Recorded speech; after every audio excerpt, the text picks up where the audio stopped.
Irratia, en Estegunon, Vizcaya, Nerea Kortajarena, parlamentaria de Euskal Herria Bildu, responsable también de programas de Euskal Herria Bildu, está con nosotros. ¿Qué tal, Nerea? Muy bien, Egunon, encantada de estar aquí. Bueno, pues agradecemos a Nerea que se haya acercado precisamente y para hablar de esa actualidad política que tenemos, que es una actualidad política que, hombre, es verdad que si la circunscribimos a Euskadi ya tiene mucho enjundia, eso es así, ¿no? En plenas negociaciones. Pero me va a permitir, si no le importa, que me traslade un poquito a otros ámbitos, ¿no? Hay un ámbito, por ejemplo, el de Madrid, donde ayer de nuevo fue señalado Euskal Herria Bildu. Lo que pasa es que fue señalada de una forma que yo no sé hasta qué punto eso no hace ustedes que se rebelen y acaben en los tribunales. Cuando, por ejemplo, sale la señora Ayuso diciendo que ETA, no sé, que está al asalto ya del poder aquí en Euskadi, en Navarra, y que, bueno, está manejando los hilos del gobierno de Pedro Sánchez. Bueno, yo con la señora Díaz Ayuso no tengo nada de lo que hablar. Es decir, que representa una forma de hacer política que tiene que ver absolutamente nada con la de Euskal Herria Bildu, ¿no? Una forma de hacer política en la que vale todo, absolutamente todo, con tal de conseguir tus objetivos políticos, que son llegar al poder, ¿no? Y ahí yo creo que es el desprestigio de la política y desde luego yo no voy a entrar a abrir ningún diálogo político con la señora Díaz Ayuso, ¿no? Yo creo que lo que hemos visto ahí en Madrid es eso precisamente, algo de lo que aquí deberíamos estar muy lejos, ¿no? Lo que representa Díaz Ayuso en Madrid aquí es la nada.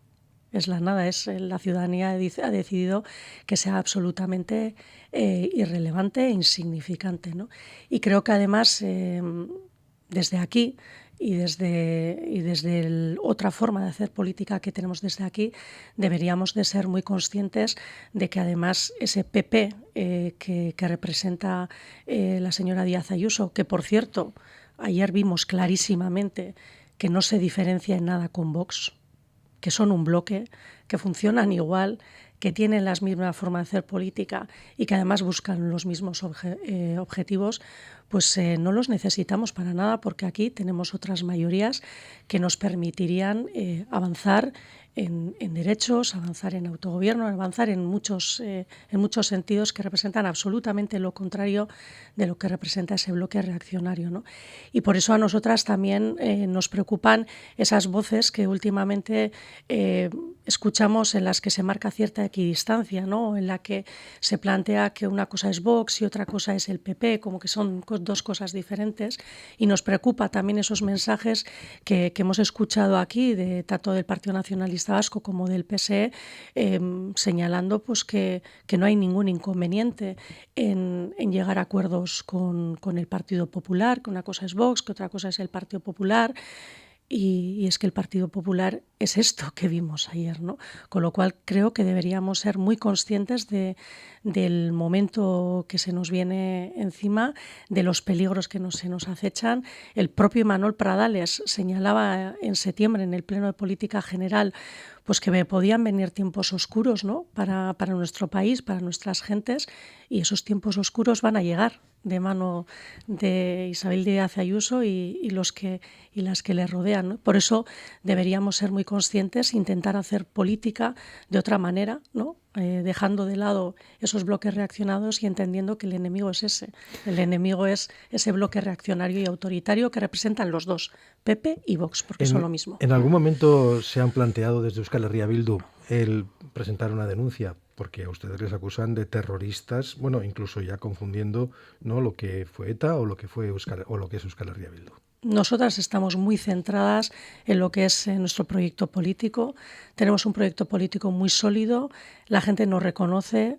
La gente conoce nuestro proyecto, lo reconoce y además prueba de ello son, digamos, la progresión en los resultados electorales que estamos teniendo y como decimos, nosotras no nos despistamos y sabemos en lo que tenemos que estar y es en ofrecer un proyecto a la ciudadanía, un proyecto alternativo que demuestre que las cosas se pueden hacer de otra manera y desde luego nuestra forma de hacer política es una forma de hacer política absolutamente diferente. Bueno, aunque la competencia es otra, porque voy a hablar del Parlamento Vasco, ¿realmente es Euskal Herria Bildu sostén del gobierno de Pedro Sánchez, pase lo que pase? Bueno, nosotras lo que tenemos muy claro es que queremos mantener la ventana de oportunidad abierta y queremos, nosotras tenemos muy claro por qué estamos en Madrid. Estamos para avanzar en derechos para la ciudadanía de este país y para también avanzar en lo que son nuestros derechos también nacionales, ¿no? En ese sentido, pues nosotras tenemos claro que esa ventana de oportunidad la queremos mantener abierta, aunque somos absolutamente firmes en nuestro rechazo a cualquier tipo de corrupción. Es que somos garantes de no corrupción porque seguramente somos la única fuerza política que no tiene ningún caso de corrupción en nuestras filas, ¿no?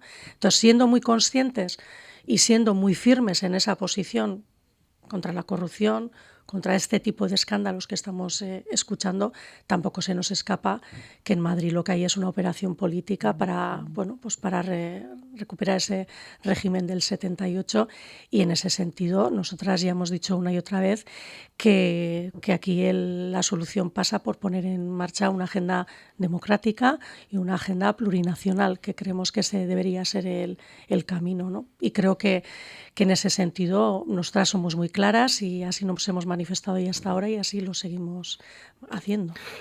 Hombre, sí que ahí puede entenderse como un proceso de deslegitimación. Lo que pasa es que luego hay algunos argumentos que llaman mucho la atención, ¿no? Como la famosa reunión a la que quieren implicar a Arnaldo Otegi con Pedro Sánchez y Cerdán. Pero una reunión que está ilustrada con una foto realizada por la inteligencia artificial. Es que nosotros no generamos diálogo político en torno a noticias fakes acompañadas por la inteligencia artificial. Es que creo que la política tiene que ser mucho más rigurosa, mucho más seria. Creo que la ciudadanía necesita que estemos hablando de las cuestiones que realmente les importan, les interesan, que les preocupan y esto obedece a otra serie de cuestiones que no son las que a nosotras nos interesan. No, es cierto que Arnaldo Otegi, el propio Arnaldo Otegi, incluso Pedro Sánchez han dicho que esa reunión no existió, que no siquiera ha habido conversaciones, ¿no?, entre Arnaldo Otegi y Sánchez, nunca, jamás. Pues es que es rotundamente falso, es una fake news que proviene de un medio que es conocido por eso, por su capacidad para la ciencia ficción. Bueno, vamos a entrar en otras cuestiones más cercanas. Por cierto que ayer hubo un congreso de Ikasle Abertzaleak también aquí en Euskadi. Se habla de que hay un desmarque también de la juventud con respecto a lo que representa Euskal Herria Bildu. ¿Cómo lo interpretan? Bueno, venimos de una mani el pasado fin de semana que celebró Euskal Herria Bildu contra el fascismo y vi muchísimas personas jóvenes. Yo he tenido la posibilidad también de hacer una campaña electoral acompañada de muchísimas personas jóvenes vinculadas a Euskal Herria Bildu con unas ganas, con una proyección y con una determinación absolutamente fascinantes, así que bueno, yo en ese sentido creo que tenemos cantera muy potente. ¿Cree que hay interés además por elevar o darle más presencia a ese tipo de grupos que puedan estar desmarcándose de los que realmente tienen? Pues seguramente hay un interés en ese sentido. Bueno, se confluyen diferentes intereses en intentar que Euskal Herria Bildu no siga avanzando. Yo creo que eso es bastante evidente en este país. Bueno, y hablando de avanzar en este país, donde no avanzan es en presupuestos y en las negociaciones, ¿eh? No, es que tampoco ha habido negociación, Koldo. Pero han cerrado la puerta a Euskal Herria Bildu porque el otro día era el vicelehendakari Torres el que decía no, que han dado un portazo. Y hablaba de usted de otras formaciones políticas, ¿no? Sí. A ver, mira, es que no se puede dar portazo cuando no ha habido una negociación real, ¿no? Ha habido unas conversaciones, pero lo que es una negociación de presupuestos, yo he participado, creo que he estado en 8 negociaciones presupuestarias. Ha habido algunas en las que ha habido conversaciones en torno a presupuestos y otras en las que ha habido negociaciones presupuestarias, muy poquitas, por cierto, ¿eh? Pero aquí no ha habido. Aquí hemos tenido unos contactos informales casi previos al verano, uno en concreto en el que el consejero Danyu nos explicó un poquito por encima por dónde podían venir los tiros, cómo estaban viendo ellos la situación, pero sin gran detalle. Y luego un par de conversaciones informales en en la cafetería del Parlamento para decir, bueno, que todavía las cosas no estaban cerradas, ¿no? Y de ahí esa reunión formal que tenemos en torno a los presupuestos. Nosotras ya intentamos, ¿no? Antes de que se iniciara, antes de que llegara el propio proyecto presupuestario, intentamos hacer un emplazamiento más integral, más global para abordar las cuentas, tanto las del Parlamento como el de las principales instituciones de esta parte del país, porque nos parece que es un momento en el que las dinámicas políticas también tienen que cambiar, ¿no? Estamos viviendo momentos muy excepcionales, momentos además en los que la ciudadanía nos está reflejando que tiene problemas absolutamente determinantes, como es el tema de la vivienda, porque con la crisis habitacional que estamos viviendo, yo creo que estamos incluso presenciando, ¿no?, la ruptura del contrato social que está determinando pues ya las generaciones venideras. Y bueno, lo que nosotros hacíamos era un planteamiento pues para empezar a responder a esa crisis habitacional con una serie de medidas a implementarse en las diferentes instituciones. No recibimos ni siquiera una respuesta, ahí sí que se dio un portazo y a partir de ahí, bueno, nosotras volvimos a plantear, pusimos encima de la mesa la posibilidad de crear un fondo para invertir en la construcción de vivienda pública de alquiler, un fondo de 1.000 millones, de esos 1.000 millones que todavía quedan por asignar de los 2.000 por los que se nos permitió endeudarnos, y eso también ha recibido pues un no por respuesta. Bueno, fíjate que la respuesta que hemos recibido ha sido un no a eso que recuerdo que Aitor Esteban además calificó como una ocurrencia y que sin embargo el viernes pasado el propio Pradales se atribuía un poco la paternidad de ese fondo. Es curioso, pero luego bueno, la contrapropuesta de alguna forma que hemos recibido ha sido bueno, pues una propuesta que no modifica en absoluto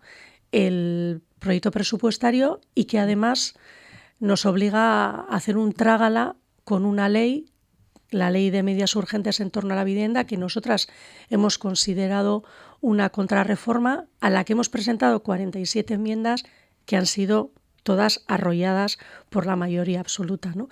Con lo cual ese es un poco el escenario que nos ha obligado a presentar una enmienda a la totalidad, porque nosotros no compartimos estos presupuestos, entendemos que son unos presupuestos que no sirven para dar respuesta a las necesidades que se nos están planteando. Veía aquí al consejero Iglesias antes de entrar aquí y bueno, pues es un presupuesto que no responde tampoco, ¿no?, a las necesidades que tiene la universidad, no ofrece tampoco respuesta a la situación que tienen las personas pensionistas de precariedad, no ofrece respuestas, digamos, a las necesidades de emancipación de la juventud. Por cierto, un presupuesto que desciende un 4,5% y en términos generales es un presupuesto que nosotras no compartimos, ¿no? Y ahora se abre el periodo de las enmiendas parciales y nosotras hemos querido hacer un ejercicio pues un poco también diferente, ¿no? Porque, a ver, los presupuestos van a salir. Los presupuestos, o sea, el gobierno tiene mayoría absoluta, no necesita ningún apoyo de la oposición, las cuentas, digamos, van a salir. Y que el 80% casi está comprometido. Está comprometido el 80%, entonces nosotros decimos... He puesto el 80%, pero puede ser por ahí. Sí, es verdad, sí. Hay muy poca capacidad de maniobra. Además, la partida que se suele reservar a la negociación pues cada vez es más limitada. Pues bueno, pues es legítimo, tienen mayoría absoluta y pese a esos llamamientos que se hacen a la mano tendida, pues la realidad nos lo han dicho clarito, ¿no? Nosotros tenemos una hoja de ruta que no pensamos mover ni un ápice. Y, oye, pues si alguien quiere salir en la foto, pues que salga, ¿no? Pero lo demás no hay margen para un acuerdo real. Y nosotros lo que decimos es, bien, pues si ese es el escenario, si nosotros tenemos delante una mayoría absoluta y entendiendo, y lo dijimos también en septiembre en el Pleno de Política General, que va a haber temas como los de vivienda en los que no nos vamos a poner de acuerdo y en los que vamos a tener que competir de alguna forma, sí creemos que hay otros temas en los que sí o sí vamos a tener que colaborar. Es que hay temas en los que entendemos que por la alternancia que se va a producir en este país, porque se va a dar, los acuerdos de país no tienen alternativa. O sea, sí o sí tenemos que ir a esas cuestiones, y por eso hemos presentado 4 enmiendas con un montante económico muy pequeñito, 9 millones, pero que buscan de alguna forma blindar las políticas estratégicas para cuando se den esas alternancias, ¿no? Entonces estamos haciendo un planteamiento pues para hacer un acuerdo en materia de educación y poder hacer en lo que es retomar el pacto contra la segregación y hacer 3 experiencias en 3 ayuntamientos. Un planteamiento de acuerdo también en lo que es la transición energética para, en la línea de lo acordado en el 2019, poder llegar a concretar más los proyectos, las planificaciones comarcales. Un planteamiento también para llegar a acuerdos en materia del euskera, porque se nos plantea, ¿no?, ese salto que se quiere dar, pero nadie sabe lo que es. Entonces lo que planteamos es un proceso con contenido en ese sentido y poder decidir o poder acordar cuáles son las políticas públicas que tenemos que poner en marcha. ¿Y le ven alguna posibilidad a eso? Pues ya veremos. La verdad, si te tengo que ser honesta, te diría que no. Porque yo tengo, y nosotras llevamos tiempo diciendo que tenemos la sensación de que en esta parte del país el Partido Nacionalista Vasco ha decidido no llegar a ningún tipo de acuerdo con Euskal Herria Bildu, ¿no? Arrinconar de alguna forma a Euskal Herria Bildu, y por eso seguramente a eso obedece el que ahora se quiera blanquear o normalizar el llegar a acuerdos con el Partido Popular, porque si no, es que no hay forma de entenderlo, ¿no? Y lo digo porque si una hace un recorrido un poquito para atrás de los últimos meses, pues es bastante evidente que eso es así, ¿no? No hubo un pacto en la mesa de salud, no lo hubo porque no se quería mover, digamos, el gobierno de las posiciones pues, nos habían llegado a esa crisis sanitaria, pero después nosotras, por ejemplo, convocamos un pleno monográfico sobre industria, presentamos allí 25 propuestas, yo mismo participé de la negociación y no hubo ninguna posibilidad de negociar ninguna, pero es que posteriormente hemos presentado 50 enmiendas al Plan Director de Vivienda, tampoco ha habido ningún acuerdo y tampoco también se han cepillado todas las enmiendas que hemos presentado a la contrarreforma, a la ley de medidas urgentes contra la vivienda, ¿no? Hoy, para hacer frente a la crisis habitacional, también hemos presentado una propuesta integral de vivienda en los presupuestos y también ha sido arrinconado. No sé, yo creo que hay una interpelación constante por parte del Gobierno a que presentemos propuestas concretas y que entremos a lo concreto para negociar, pero luego se pasa el rodillo absolutamente, ¿no?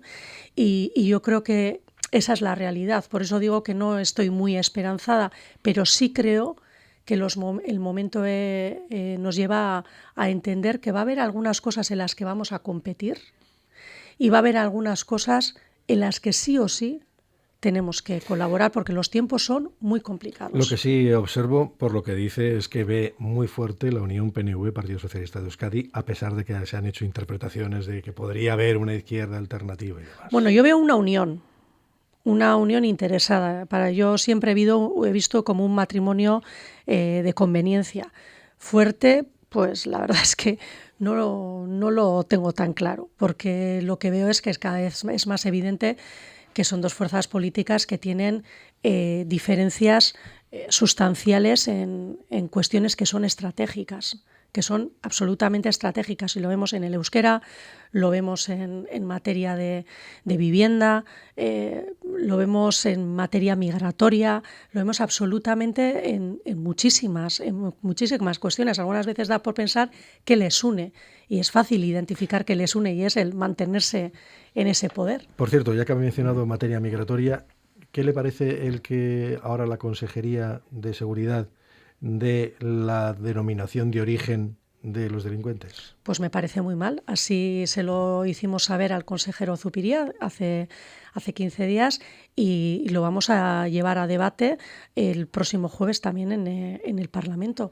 Creo que en este tema hemos tenido un consenso durante 2 décadas que ha marcado la política de comunicación de la policía vasca, en la que no se daba no se proporcionaban esos datos porque son datos que estigmatizan, que criminalizan y que pueden llevar a llevar a discursos que no son los que deberían ser en materia migratoria, y además proporcionar esos datos no hace más que ahondar en eso. Así lo defendía el propio consejero Zupiría hace un año por escrito en una respuesta que dio a una petición de Vox. Por eso no entendemos por qué ahora, qué ha cambiado ahora para que eso se dé así. En todo caso, es un tema delicado que creemos que merece un debate en el Parlamento y se dará este jueves. Pues Nerea Kortajarena, parlamentaria de Euskal Herria Bildu, gracias por compartir este rato con nosotros. Muchas gracias a vosotros. Eskerrik asko, Nerea. Eskerrik asko.